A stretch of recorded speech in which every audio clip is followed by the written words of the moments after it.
नमस्कार। हिंदी कक्षा में आपका हार्दिक स्वागत और अभिनंदन। प्यारे बच्चों, आज मैं आपके लिए लेकर आई हूँ कक्षा 11वीं की गज़ल से बहुविकल्पी प्रश्न, जिसे लिखा है दुष्यंत कुमार जी ने। तो चलिए बिना समय बर्बाद किए हम इस गज़ल के बहुविकल्पी प्रश्नों को देखते हैं। गज़ल किसके द्वारा रचित है? अवतार सिंह पाश, दर्शन कुमार, दुष्यंत कुमार या भवानी प्रसाद मिश्र? तो इसका सही जवाब है दुष्यंत कुमार। दुष्यंत कुमार किस काव्य धारा के प्रमुख कवि माने जाते हैं? प्रगतिवाद, प्रयोगवाद, नई कविता या छायावाद? तो इसका सही जवाब है नई कविता। चिराग किसका प्रतीक है? रोशनी का, जीवन में विकास के साधनों का, धन का या संघर्ष का? तो इसका सही जवाब है जीवन में विकास के साधनों का। प्रश्न संख्या 4, हर एक घर के लिए क्या तय था? दीपक, बल्ब, लालटेन या चिराग? तो इसका सही जवाब है चिराग।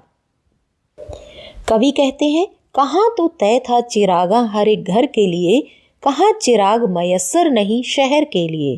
कहते हैं कि जब ये नेता लोग वादा करते हैं तो ऐसा वादा करते हैं कि हम हर घर के लिए एक एक चिराग देंगे, मतलब हर घर के लिए एक एक सुविधाएं देंगे, जीवन में विकास के साधनों को हम वृद्धि की ओर लेकर जाएंगे। लेकिन जब वे कुर्सी पर बैठ गए हैं तो हर घर की तो आप बात छोड़ दीजिए, एक शहर के लिए भी चिराग उपलब्ध नहीं है। चिराग किसके लिए उपलब्ध नहीं है? इसका जवाब मैंने अभी अभी आपको दिया है। गांव, कस्बा, बस्ती या शहर? तो इसका सही जवाब है शहर। मैंने अभी बताया ना कि जब नेता लोग कुर्सी पर बैठ जाते हैं तो एक शहर के लिए एक चिराग भी उपलब्ध नहीं होता है। प्रश्न संख्या 6, दुष्यंत कुमार ने शहर के लिए क्या मयस्सर नहीं होने की बात कही है? रोटी, चिराग, सुंदरता या धन? तो इसका सही जवाब है चिराग। मयस्सर का क्या अर्थ है?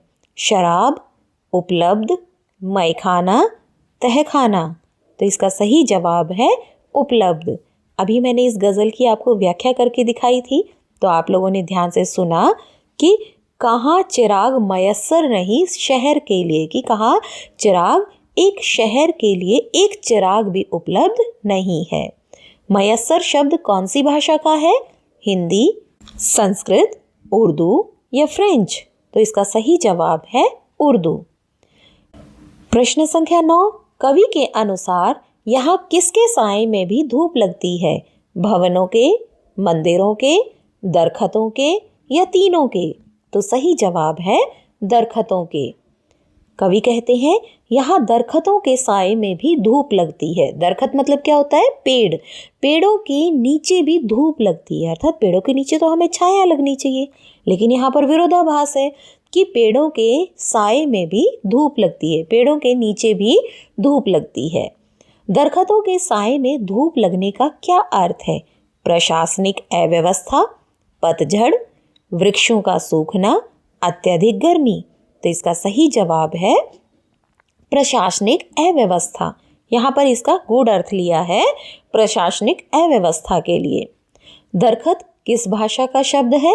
अंग्रेजी, संस्कृत, उर्दू फारसी या हिंदी? तो इसका सही जवाब है उर्दू फारसी। प्रश्न संख्या 12 है, साए का क्या अर्थ है? रोशनी, अंधेरा, छाया या धूप? तो इसका सही जवाब है छाया। प्रश्न संख्या 13 है, साए में धूप लगती है पंक्ति में अलंकार है?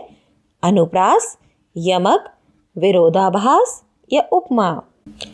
इसका सही जवाब मैं आपको व्याख्या करवाते समय दे चुकी हूँ। अगर आपने ध्यानपूर्वक सुना हो तो इस पंक्ति में है विरोधाभास अलंकार। कवि कितने समय के लिए भाग जाना चाहता है? 2 वर्ष, 5 वर्ष, 20 वर्ष या उम्र भर के लिए? तो यहाँ पर कवि कहते हैं कि यहाँ दरख्तों के साए में धूप लगती है, चलो यहाँ से चले और उम्र भर के लिए। तो सही जवाब होगा उम्र भर के लिए। कमीज न होने पर पेट किससे ढक लेंगे? हाथों से, लज्जा से, पाँव से या कमीज से? तो इसका सही जवाब है पाँव से। कवि कहते हैं न हो कमीज तो पाँव से पेट ढक लेंगे। पाँव से पेट ढक लेंगे शब्दों में किस और संकेत किया गया है? गरीबी की ओर, लोगों के असभ्यपन की ओर, देशभक्ति की ओर या कंजूसी की ओर? तो इसका सही जवाब है गरीबी की ओर। कहते हैं कि यदि हमारे पास पहनने के लिए वस्त्र नहीं है तो हम अपने पाँव से ही पेट को ढक लेंगे। कवि ने किस सफर की ओर संकेत किया है? पर्वतीय सफर, जीवन की यात्रा, विदेश यात्रा या तीर्थ स्थलों की यात्रा? तो इसका सही जवाब है जीवन की यात्रा। प्रश्न संख्या 18, नजर के लिए कैसा नजारा होना चाहिए? कल्पनातीत, आशातीत, हसीन या अभेद? तो इसका सही जवाब है हसीन। काव्य पंक्तियां देखिए। खुदा नहीं न सही, आदमी का ख्वाब सही, कोई हसीन नज़ारा तो है नज़र के लिए। मतलब इंसान के ख्वाबों को कभी भी मरना नहीं चाहिए, इंसान की उम्मीद को कभी भी खत्म नहीं होना चाहिए। प्रश्न संख्या 19, निराश मानव के लिए क्या काफ़ी होता है? साधन, सुविधाएं, आशा की एक किरण या कविता? तो इसका सही जवाब है आशा की एक किरण। प्रश्न संख्या 20, सुख न मिलने पर मनुष्य के लिए किसका सहारा ही काफ़ी होता है? ख्वाब, मालिक, स्वामी या भगवान? तो इसका सही जवाब है भगवान। प्रश्न संख्या 21, वे मुतमईन है, इस पंक्ति में मुतमईन का क्या अर्थ है? आश्वस्त होना, संदेह होना, इनकार होना या अनावश्यक होना? तो इसका सही जवाब है आश्वस्त होना। काव्य पंक्तियां हैं। वे मुतमईन है कि पत्थर पिघल नहीं सकता, मैं बेकरार हूँ आवाज़ में असर के लिए। कवि कहते हैं कि शासक लोग इतने आश्वस्त होते हैं कि पत्थर को कभी भी पिघलाया नहीं जा सकता। और कवि कहते हैं कि मैं बेकरार हूँ, मैं बेचैन हूँ, मेरी आवाज़ में जब असर होगा तो पत्थर भी पिघल जाएगा। प्रश्न संख्या 22, वे मुतमईन है कि पत्थर पिघल नहीं सकता, इस कथन में पत्थर का प्रयोग किसके लिए किया गया है? निम्न वर्ग, उच्च वर्ग, मध्यम वर्ग या शासक वर्ग? तो इसका सही जवाब है शासक वर्ग। निजाम का क्या अर्थ है? जनता, नियम, शहर या शासन? तो इसका सही जवाब है शासन। कवि किसके लिए बेकरार है? स्वतंत्रता के लिए, आवाज़ में असर के लिए, देश के विकास के लिए या राजनीति को बदलने के लिए? तो इसका सही जवाब है आवाज़ में असर के लिए। कवि बेकरार है, कहते हैं कि मैं बेकरार हूँ आवाज़ में असर के लिए। प्रश्न संख्या 25, कवि समाज में परिवर्तन के लिए किसे आवश्यक मानते हैं? जनता की आवाज़ को, सरकार के प्रयत्नों को, धर्म के प्रयासों को या इनमें से कोई नहीं? तो इसका सही जवाब है जनता की आवाज़ को। प्रश्न संख्या 26, कवि की जुबान कौन सिल देना चाहता है? मालिक, शासक, जनता या कोई नहीं? तो इसका सही जवाब है शासक। प्रश्न संख्या 27, बहर का क्या अर्थ है? गज़ल के शेर, गज़ल का भाव, गज़ल के छंद या गज़ल की प्रस्तुति?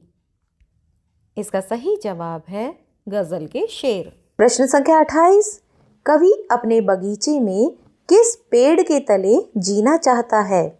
सफ़ेदा, जामुन, आम या गुलमोहर? तो इसका सही जवाब है गुलमोहर। कवि कहते हैं जिए तो अपने बगीचे में गुलमोहर के तले, मरे तो गैर की गलियों में गुलमोहर के लिए।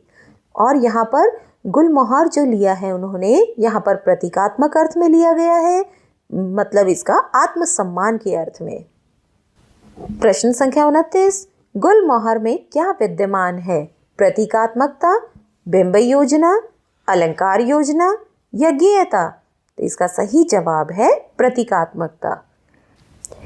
आपके पाठ्यक्रम में जो गज़ल ली गई है वो दुष्यंत जी के किस काव्य संग्रह से ली गई है? ऑप्शन है सूर्य का स्वागत, आवाज़ों के घेरे, साए में धूप या जलते हुए वन का वसंत? तो इसका सही जवाब है साए में धूप। यहीं पर हमारे सारे प्रश्नोत्तर समाप्त होते हैं। आशा है आपने इनको ध्यानपूर्वक सुना होगा, समझा होगा। मिलते हैं अगली वीडियो में एक और नए अध्याय के साथ। तब तक के लिए धन्यवाद।